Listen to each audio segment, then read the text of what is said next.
বেগুন চাষের সঠিক সময় অনেক কৃষক জানে না, যার জন্য আপনারা যতই উন্নত জাত চাষ করুন বা যতই গ্রাফটিং চারা চাষ করুন, তারপরও কিন্তু আপনার দেখা যায় টোটাল লস।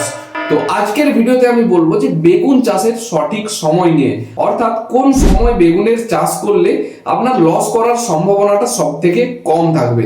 দেখুন, বেগুন সাধারণত বর্তমানে সারা বছরই কৃষকেরা চাষ করে থাকে।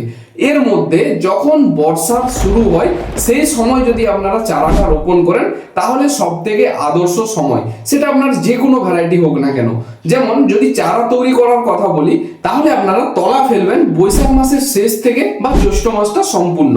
তাহলে কি হবে, এক মাস টাইম লাগবে, অর্থাৎ 30 দিন লাগবে সময় চারা তৈরি হতে, এবং এর মধ্যে আপনার বর্ষার মরশুম চলে আসতে শুরু করবে, মানে আষাঢ় ও শ্রাবণ মাস। আমি আপনাদেরকে সবসময় রেকমেন্ড করব আষাঢ়, শ্রাবণ, ভাদ্র, আশ্বিন, এই 4 মাস সব থেকে আদর্শ বেগুন চারা জমিতে রোপণের জন্য।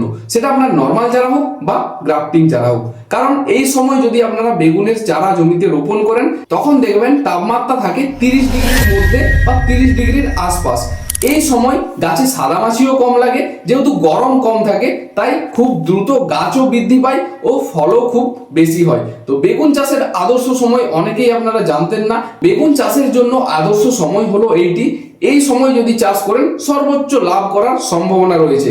একদম কন্টিনিউ আপনি ফলটাও বেশি দিন পাবেন, কারণ বর্ষার পরেই হালকা শীতের মরশুম আসবে এবং সম্পূর্ণ শীত জুড়ে আপনারা ফল পাবেন। আর হ্যাঁ, তীব্র গরমে আপনারা বেগুন চারা লাগানো থেকে বিরত থাকুন।